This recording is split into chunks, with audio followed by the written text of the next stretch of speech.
नमस्कार दोस्तों, स्वागत है एक नए वीडियो में। दोस्तों आज हम लोग चैप्टर 3 को पढ़ेंगे। चैप्टर 3 है हम लोग का दो चर वाले रैखिक समीकरण का युग्म। दोस्तों इसको हम लोग अभी बनाएंगे। इसमें बनाएंगे कि दो चर रहेगा, एक x के पद में रहेगा, एक y के रूप में रहेगा। इस दोनों चर से एक समीकरण हम लोग का बनेगा और उस समीकरण को हम लोग को हल करके x और y का मान निकालना पड़ेगा। दोस्तों इसमें युग्म बोला है, मतलब कि दो समीकरण दिया हुआ रहेगा। तो दोस्तों अभी मैं पहला क्वेश्चन को यहाँ पे लिख दिया हूँ। पहला क्वेश्चन को आप देखिए और समझिए कि पहला क्वेश्चन हमें क्या बोल रहा है। तो पहला क्वेश्चन है, आफ्ताब अपनी पुत्री से कहता है 7 वर्ष पूर्व मैं तुमसे 7 गुनी आयु का था, अब से 3 वर्ष बाद तुमसे केवल 3 गुनी आयु का रह जाऊंगा। इस स्थिति को बीजगणितीय एवं ग्राफीय रूप में व्यक्त करना। तो पहले हमको बीजगणित बनाना, मतलब समीकरण बनाना है, उसके बाद हम लोग ग्राफ भी बनाना है। तो दोस्तों सबसे पहले आप देखिए ध्यान से हम लोग क्या करते हैं। तो पहले हम लोग को मानना पड़ेगा। तो माना आफ्ताब की आयु, आफ्ताब की वर्तमान आयु, ये हम क्या मान लिए, x वर्ष मान लिए। और माना आफ्ताब की पुत्री की वर्तमान आयु हम लोग क्या मान लिए, y वर्ष। हम लोग को पहला लाइन में क्या बोल रहा है, आफ्ताब अपनी पुत्री से कहता है 7 वर्ष पूर्व। 7 वर्ष पूर्व मतलब दोनों का 7 वर्ष पूर्व हम लोग आयु निकालना है। तो 7 वर्ष पूर्व आफ्ताब की आयु क्या होगा, 7 वर्ष पूर्व। अभी उस आफ्ताब की आयु x वर्ष है, तो 7 वर्ष पूर्व मतलब 7 वर्ष पहले, तो यानी x माइनस 7, इसमें 7 घटा देंगे तो आ जाएगा x माइनस 7 वर्ष। आफ्ताब की 7 साल पहले की आयु है। 7 साल पहले आफ्ताब की जो पुत्री है उसकी क्या आयु होगा, उसकी आयु है अभी वर्तमान में है y, तो 7 साल पहले y माइनस 7, ये वर्ष हो गया। दोस्तों हम लोग का क्वेश्चन बोल रहा है कि 7 वर्ष पूर्व मैं तुमसे 7 गुनी आयु का था, मतलब आफ्ताब की आयु ज़्यादा था, क्योंकि आफ्ताब तो ऐसे भी उसका पिताजी है तो बड़ा ही रहेगा उसका आयु। तो और पुत्री का आयु से क्या था, 7 गुना था। कहने का मतलब कि आफ्ताब की आयु का मानना x माइनस 7 है और पुत्री की आयु क्या है, y माइनस 7 है, तो उससे 7 गुनी हो जाएगा, 7 बराबर ऐसा हम लोग ऐसा इसलिए किए क्योंकि मान लो यहाँ पे 10 है और इधर 5 है, तो ये बराबर कैसे होगा, बराबर अगर करना चाहिए तो इसको हम 2 से मल्टीप्लाई करेंगे। ऐसा ही हम लोग इसको 7 से मल्टीप्लाई किए तब ये बराबर हो गया। तो दोस्तों अब यहाँ पे इसको हम लोग सॉल्व करना पड़ेगा, हम लोग एक समीकरण निकालना पड़ेगा। तो क्या कर सकते हैं, एक तरफ लाएंगे इसको, जैसे कि x माइनस 7, इससे पहले सॉल्व कर लीजिए, 7y माइनस 49, 749, ठीक है। अब हम लोग क्या करेंगे, x और y एक पद में लाएंगे, तो x माइनस 7y बराबर 49, माइनस 49 है यहाँ पे, माइनस 49 प्लस 7, तो हम लोग का हो जाएगा x माइनस 7y बराबर 49 में अगर 7 घटाएंगे तो कितना बचेगा, 42, तो 42 हम लोग का माइनस में होगा। इसको हम लोग इतना ही, इसका समीकरण 1 मान लेते हैं हम लोग। दोस्तों यहाँ पे समीकरण 1 बन गया। दूसरा समीकरण बनाएंगे। दूसरा समीकरण में हम लोग क्या बोल रहे हैं, पहले इसको पढ़िए कि 3 वर्ष बाद मैं तुमसे केवल 3 गुनी आयु का रह जाऊँगा। तब पहले निकालिए कि 3 वर्ष बाद आफ्ताब की आयु क्या होगा, 3 वर्ष बाद आफ्ताब की आयु, अभी अब आफ्ताब की आयु क्या है, x वर्ष है, 3 साल बाद क्या होगा, x प्लस 3 वर्ष। वैसे ही 3 वर्ष बाद आफ्ताब की जो पुत्री है उसकी आयु क्या होगा, उसकी आयु क्या होगा, y प्लस 3 वर्ष। अब क्वेश्चन हमें बोल रहा है कि 3 वर्ष बाद मैं तुमसे केवल 3 गुनी आयु का रह जाऊंगा। 3 गुनी मतलब कि आफ्ताब की जो आयु होगा x प्लस 3, इसको अगर बराबर करेंगे उसकी पुत्री की आयु से तो क्या हो जाएगा, 3 गुनी हो जाएगा, 3 से मल्टीप्लाई कर देंगे। अब इसको भी सॉल्व कीजिए, x प्लस 3 बराबर 3y plus 9, x minus 3y, इस 3y को हम इधर लाएँ बराबर क्या होगा, 9 में उधर क्या तो 6, 9 माइनस 3 6, हम लोग 2 समीकरण बन गया। दोस्तों इन दोनों समीकरण से हम लोग x और y का वैल्यू निकालता है। चलिए अभी हम लोग निकालते हैं यहाँ पे। दोस्तों पहला और दूसरा समीकरण दोनों को मैं यहाँ पे लिख दिया हूँ, x माइनस 7y बराबर माइनस 42 और x माइनस 3y बराबर 6, ये दोनों समीकरण है। दोस्तों इसको हम सॉल्व करते हैं और x और y का वैल्यू निकालते हैं। तो पहले सॉल्व करते हैं, देखिए अब समीकरण 1 से देखिए समीकरण 1 क्या है, पहले लिख लीजिए, x माइनस 7y बराबर माइनस 42। दोस्तों यहाँ पे हमको y का निराकरण हमें करना है, मतलब y को अकेला रखना है, बाकी सबको हटा देना है। तो y का अगर हम करेंगे तो तो इसको हम लिख सकते हैं x प्लस 42 बराबर 7y और y बराबर हो जाएगा x प्लस 42/7। ये ठीक है। अब देखिए हम लोग क्या करते हैं, हम लोग चेक करना पड़ेगा हम लोग को। तो हम लोग यहाँ पे चेक करते हैं, यहाँ पे x यहाँ पे y। चलिए 2 बार सिर्फ चेक करना है हमको। मान लिया पहला कंडीशन में रखिए कि जितना आप संख्या रेखा जो रहता है ना उससे करीब रखिएगा। मान लिया हम x का मान अगर 0 रखते हैं तो y का वैल्यू क्या होगा हमारा, अगर हम यहाँ पे 0 रखेंगे तो ये तो ख़त्म हो जाएगा, तो हम लोग बचेगा 42/7। 7 को अगर 42 को अगर 7 से भाग देंगे तो क्या आ जाएगा हम लोग का, y का मान 6 आ जाएगा। वैसे ही यहाँ पर और कुछ रखिए, कोशिश कीजिए कि ज़्यादा छोटा से छोटा रखिए ताकि आपका ग्राफ में आ जाए। तो 7 रख सकते हैं हम। अगर हम यहाँ 7 रखेंगे x का मान, तो यहाँ पे 7 + 42 क्या आ जाएगा 49। 49 को हम 7 से भाग देंगे तो हम लोग का आ जाएगा फिर से 7। ये 2 निकाल लिए हम लोग। अब दोस्तों दूसरा समीकरण को भी इसे बनाते हैं। अब समीकरण 2 से, समीकरण 2 क्या है हम लोग का, x - 3y = 6। तो हम लोग को इसमें भी y का निराकरण करना है, y को अकेला करना है। तो x + 6 बराबर हम लोग का x - 6 बराबर 3y हो जाएगा। अब y बराबर क्या होगा, x - 6/3। दोस्तों इसमें कन्फ्यूजन नहीं होना है, मैंने 3y को उधर कर दिया, बाद में इसी 3 को यहाँ ला दिया है, बस आगे पीछे में लिख दिया, कोई दिक्कत नहीं है इसमें। अब देखते हैं x और y का वैल्यू निकालते हैं। x y, देखिए दोस्तों अगर हम x, पहला काम x का मान 0 रखिए। अगर हम x का मान 0 रखते हैं तो y का मान क्या होता है, यहाँ पे 0 रहेगा तो ये हो जाएगा -2। अगर x का मान आप रखिए, फिर अगर हम 3 रखते हैं x का मान तो -3, तो -1 होगा। इसको आप अच्छे से सॉल्व कर लीजिएगा। अब देखिए हम लोग x और y दोनों इक्वेशन से हम लोग निकाल लिए। अब हम लोग ग्राफ बनाएंगे। दोस्तों ग्राफ बनाने के लिए आप ध्यान देना होगा कि हम लोग का मैक्सिमम मान कितना गया है, मैक्सिमम जो मान गया है वो 7 तक गया है, तो हम लोग 7 तक बना सकते हैं। तो एक संख्या रेखा ग्राफ खींचिए यहाँ से। दोस्तों अभी हम लोग दूसरा क्वेश्चन को सॉल्व करते हैं। दूसरा क्वेश्चन को ध्यान से देखिएगा, ये थोड़ा डिफिकल्ट टाइप का आपको लगेगा, अगर आप ध्यान दीजिएगा तो आपको समझ में आ जाएगा। दूसरा क्वेश्चन में क्या बोला है, क्रिकेट टीम की एक कोच ने 3900 रुपये में 3 बल्ले तथा 6 गेंदें खरीदी। बाद में उसने एक और बल्ला तथा उसी प्रकार की 3 गेंदें 1300 रुपये में खरीदी। इस स्थिति को बीजगणितीय तथा ज्यामितीय रूप में व्यक्त कीजिए। ज्यामितीय रूप को ही हम लोग क्या बोलते हैं, ग्राफीय विधि। दोस्तों सबसे पहले हम लोग क्या करते हैं, देखिए पहले हमको मानना पड़ता है। तो क्या मानेंगे, माना एक बल्ला का मूल्य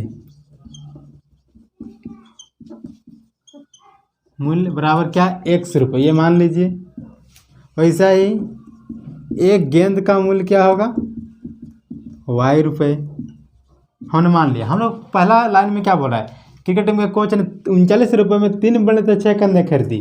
तो 3 बल्ला मतलब 3x, एक बल्ला का दाम x है तो 3 गुना करेंगे तब ना 3 बल्ला का दाम निकलेगा, प्लस 6 गेंदें खरीदी मतलब 6y 6y बराबर कितना है हम लोग का 3900। ये हम लोग का बन गया पहला समीकरण। समझ गए दोस्तों। दूसरा समीकरण क्या बनेगा, देखिए इसको ना समीकरण नहीं मानिए, थोड़ा और आगे सॉल्व कर सकते हैं। देखिए इसको ना हम पूरा समीकरण को 3 से भाग दे दीजिए आप, तो ये बन जाएगा x + 2y + 3 का 3 3 3 ना 1300। ये समीकरण 1, इसमें इजी होगा, हम लोग का ग्राफ में इजी होगा जैसे समीकरण 1। अब दूसरा क्वेश्चन क्या बोल रहा है, मतलब दूसरा लाइन में क्या बोल रहा है, बाद में उसने एक और बल्ला तथा उसी प्रकार की 3 गेंदें 1300 रुपये में खरीदी। एक और बल्ला मतलब एक x रहेगा, प्लस क्या बोला 3 गेंदें और मतलब 3y बराबर कितना हो रहा है हम लोग का 1300 रुपये। 1300 रुपये, ये समीकरण 2 अब निकल गया दोस्तों। बहुत ईजी है, आपको समझना है। हम क्या करना है, समीकरण 1 से लिखिए। अब समीकरण 1 से, ये समीकरण 1 यहाँ पे है। अगर हमको y निराकरण चाहिए तो y बराबर क्या होगा, y बराबर 2y बराबर क्या होगा, दिमाग लगाइए, 2y बराबर होगा 1300 - x, यही ना होगा, 1300 इधर जाएगा तो y बराबर हम लोग का हो जाएगा 1300 - x/2। ये हम लोग का y निकल गया। अब देखिए हम x और y निकालते हैं, ध्यान से देखिएगा। देखिए तो पहला काम x का मान 0 रखिए, सबसे इजी रहता है, वो आपको बीच में सेंटर में मिल जाता है। तो अगर हम x का मान 0 रखते हैं तो y का मान क्या होगा, 0 रखेंगे तो ये 1300/2 यानी 650। अब x का मान आप 1300 ही रख दीजिए। अगर हमें 1300 रख देंगे तो ये ख़त्म हो जाएगा, तो y का मान 0 आ जाएगा। अगर हम 1300 रखेंगे तो y का मान 0। समझ में आया आपको? अब हम दूसरा समीकरण कैसे बनाते हैं यहाँ पे। अब समीकरण 2 से, समीकरण 2 में क्या है देखिए, x समीकरण 2 है x प्लस 3y बराबर 1300। तो 3y बराबर क्या हो जाएगा हम लोग का 1300 माइनस एक्स, और y बराबर होगा 1300 माइनस एक्स बटा 3। ये हो गया। इसमें भी हम लोग x और y निकाल रहे हैं, ध्यान से देखिएगा। देखिए अगर x का मान अगर हम 0 लेते, पहले हम 0 ही ले लीजिए। x का मान अगर हम 0 ले लेंगे तो 1300 बटा 3 आएगा, तो ये हम लोग आएगा 1300 बटा 3। और अगर हम x का मान 1300 ही रखेंगे तो y का मान यहाँ 0 हो जाएगा, तो y का मान आएगा 0। अब ये दोनों बन गया। दोस्तों अभी हम लोग ग्राफ में ड्रॉ करते हैं, आप ध्यान से देखिएगा, आपको समझ में आ जाएगा। दोस्तों मैंने यहाँ पे ग्राफ को बना रहा हूँ, देखिए आप लोग ध्यान से। हम लोग को क्या चाहिए, 1300 है, एगो 1300 बटा 3 है, एगो 0 है, तो 0 मैंने यहाँ पे लिख दिया। दोस्तों यहाँ पे देखिए 1300, ये है 1300, मान लिया ये 1300 है, तो इसको 3 हिस्सा में बांटेंगे तो ये क्या हो जाएगा 1300 बटा 3। ये होगा ना, दिमाग लगाइए। यहाँ 1300 है, ये 1300 बटा 2, ये 1300 बटा 3, 3 भाग मार दिए। वैसे ये भी क्या हो जाएगा हम लोग का 1300 बटा 3, ये हिस्सा, ये भी 1300 बटा 3 है, ये भी 1300 बटा 3 है, ये भी हम भी ले लेते हैं 1300 बटा 3। दोस्तों इसमें ध्यान और एक देना है, 1300 का आधा कितना होता है 650 होता है, तो 650 कहाँ लाई करेगा, इसके और इसके बीच में, यहाँ नहीं, इस पूरा रेखा के अगर हम बोलेंगे रेखाखंड के बीच में करेगा, तो लगभग यहाँ पे करेगा 650, क्योंकि ये जिस रेखाखंड है उसके बीच में 650 लाई करेगा।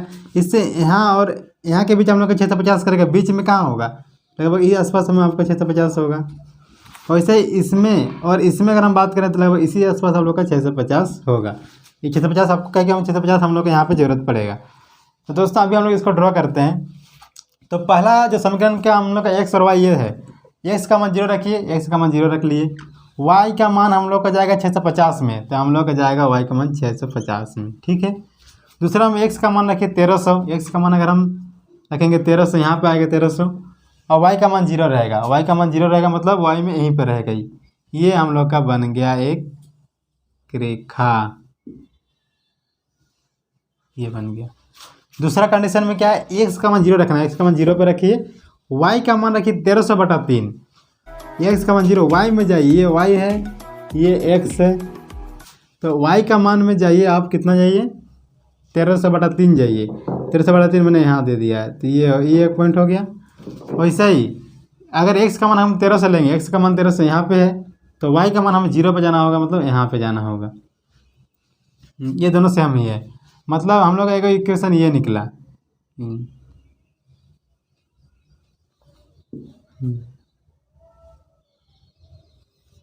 देखिए दोस्तों हम लोगों ने इसे ग्राफीय व्यक्त के रूप में व्यक्त कर लिया। आप समीकरण का लिख भी सकते हैं, जैसे कि पहला समीकरण जो था उसको इसमें लिख दीजिए, दूसरा को इसमें लिख दीजिए, पहला इसमें दूसरा इसमें, इसको आप लिख लीजिएगा। तो दोस्तों आपको समझ में आ रहा है तो वीडियो को लाइक कीजिए और चैनल को सब्सक्राइब कीजिए। दोस्तों अभी हम लोग तीसरा क्वेश्चन को सॉल्व करेंगे, जो इसका लास्ट क्वेश्चन है। तीसरा क्वेश्चन क्या है, 2 केजी सेब और 1 केजी अंगूर का मूल्य किसी दिन 160 रुपये था, 1 महीने बाद 4 केजी सेब और 2 केजी अंगूर का मूल्य 300 रुपये हो जाता है। इस स्थिति को बीजगणितीय तथा ज्यामितीय रूप में व्यक्त कीजिए। तो दोस्तों सबसे पहला काम क्या करना है, हमें तो मानना पड़ेगा कि ये तो 2 को दिया है, 1 केजी अंगूर दिया हुआ है, 1 सेब दिया है, तो माना पहला काम कीजिए, माना 1 केजी सेब का मूल्य, 1 केजी सेब का मूल्य हम लोग क्या मान लिए 100 रुपये। वैसे ही 1 केजी क्या है अंगूर, अंगूर का मूल्य हम लोग क्या होगा y रुपये, ये दोनों मान लिए। पहला लाइन में हम लोग क्या बोल रहा है, 2 केजी सेब और 1 केजी अंगूर, यानी 2x प्लस y बराबर कितना हो रहा है 160 रुपये। ये हम लोग का पहला समीकरण बन गया। दूसरा 1 महीने बाद बोलता है 4 केजी सेब और 2 केजी अंगूर का मूल्य 300 रुपये, 4 केजी यानी 4x और 2 केजी अंगूर तो 2y बराबर क्या बन जा रहा है हम लोग का 300 रुपये। दोस्तों इसको हम आगे थोड़ा सॉल्व कर सकते हैं, अगर सॉल्व कर लीजिए आपके लिए बहुत ईजी रहेगा। इसको 2 से भाग दे दीजिए तो क्या बन जाएगा 2x प्लस y बराबर 150। ये समीकरण 2 बन गया। दोस्तों अब हमको समीकरण 1 और समीकरण 2 से x और y का मान निकालना है। तो दोस्तों पहले लिखिए, अब समीकरण 1 से, अगर समीकरण 1 को देखिए तो ये समीकरण 1 है 2x + y = 160, तो हमको y बराबर चाहिए ना, तो 160 - 2x हो जाएगा, यही हो जाएगा। अब दोस्तों इसमें हम x और y का मान निकाल रहे हैं, अब ध्यान दीजिएगा। देखिए पहला काम कीजिए, x का मान देखिए यहाँ पे थोड़ा अलग टाइप का इक्वेशन है, तो इसमें थोड़ा बड़ा वैल्यू हम लोग रखते हैं, 10 20 30 पर। मान लिया हम x का वैल्यू यहाँ 50 रखते हैं, देखिए 50 रखेंगे तो यहाँ पे क्या बन जाएगा, 100 बन जाएगा, और 160 में 100 माइनस करेंगे तो हम लोग का 60 आएगा। अगर हम x का वैल्यू 50 रखेंगे तो y का वैल्यू हम लोग का 60 आ रहा है। इसको आप रफ में भी कर लीजिए, अगर आपको नहीं डाउट लग रहा है तो यहाँ 50 रख के रफ में कर लीजिएगा। अगर हम x का वैल्यू हम रख लेते हैं 40 रखते हैं, चलो 40 रखेंगे तो कितना है, 40 × 80, 160 में 80 घटाएंगे तो हम लोग का बन जाएगा 80। फिर यहाँ पे बन गया। अब दूसरा समीकरण को हम लोग देखते हैं। अब समीकरण 2 से, समीकरण 2 में क्या है, 2x + y = 150, तो y बराबर क्या हो जाएगा हम लोग का 150 - 2x, यही होगा। 150 - 2x हो जाएगा। दोस्तों यहाँ पे भी हमने x और y का मान रख रहे हैं, ध्यान दीजिएगा। अगर x का मान यहाँ पे हम क्या रखेंगे तो इजी रहेगा। अगर हम सोच लीजिए x का मान अगर हम 50 ही रख देते हैं तो 100 150 में तो 50 आ जाएगा ही। अगर हम यहाँ पे x का मान अगर हम 40 रख लेते हैं, चलिए 40 रखेंगे, 40 × 80, 150 में 80 घटाइए 70 होगा हम लोग का। तो हम लोग का ये आ गया x और y का वैल्यू। अब हम लोग को ग्राफ ड्रॉ करना है, तो पहले ग्राफ ड्रॉ कर लीजिए एक। दोस्तों इसमें देखिए ग्राफ को कैसे बनाना है, देखिए इसमें सब वैल्यू हम लोग का कोई वैल्यू माइनस में नहीं है, मतलब हम लोग का ये दाहिना साइड की ओर जाएगा, जो पहला हम लोग का अक्ष होता है उसी में जाएगा, क्योंकि सबका वैल्यू प्लस में है। तो यहाँ पे हम 0 ले लेते हैं, इसको ले लीजिए आप 10 20 30 40 50 60 70 80 80 तक ही जाएगा। यहाँ 10 लिखिए, यहाँ 20 30 40 50 60 70 80। वैसे इसको भी कर सकते हैं 10 20 30 40 50 60 70 तक ही ले लेते हैं। अगर नहीं बनेगा तो हम लोग उसको आगे बढ़ा देंगे, 50 40 30 20 10। इधर भी आ गया 10 20 30 40, इधर -20 -10, क्योंकि इधर हम लोग का कोई वैल्यू नहीं रहेगा, क्योंकि इधर तो माइनस में कोई है ही नहीं हम लोग का, तो यहाँ पे कोई दिक्कत नहीं है। हाँ अब देखिए पहला समीकरण में क्या हुआ था, पहला समीकरण में हम लोग x का मान 50 रखेंगे तो y का मान 60 जाएगा। x का मान 50 या 50 में है, y का मान 60 में ले जाइए, तो इसको हम लोग को बढ़ाना पड़ेगा। y का मान हम लोग का कहाँ आएगा 60 में, तो हम लोग का यहाँ पे पॉइंट आ गया। अगर x का मान हम 40 रखेंगे तो y का मान, x का मान अगर हम 40 रखेंगे तो y का मान हम लोग का 80 चल जा रहा है, तो मान 40 यहाँ है, इसको बढ़ाइए, y का मान हम लोग कहाँ चल जा रहा है 80 में, ये 70 है, तो लगभग यही सब में 80 होगा, तो हम लोग का यहाँ का पॉइंट आ जाएगा। वैसे अगर हम x का मान दूसरा समीकरण का बात करें, दूसरा समीकरण में x का मान 50 रखेंगे तो y का मान भी 50 है, x का मान 50 में रखेंगे तो y का मान भी 50, तो ये 50 हम लोग का है। ये यहाँ दूसरा का पहले ना पहला वाला जो समीकरण का उसको हम लोग देखा बना लेते हैं, तो ये हम लोग का आएगा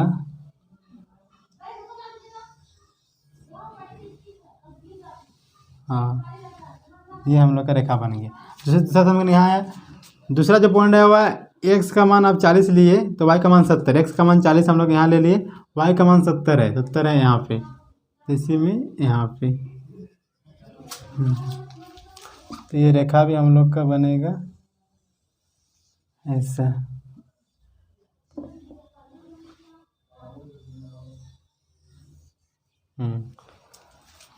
दोस्तों आप दोनों ग्राफ को अगर देखिएगा, दोनों आप रेखा का अगर देखिएगा तो ये दोनों क्या है समानांतर है, ये इसमें यही है कि समानांतर आएगा। आप अच्छे से स्केल में बनाएंगे तो आपको एकदम सटीक दिखेगा, बहुत ही अच्छा दिखेगा।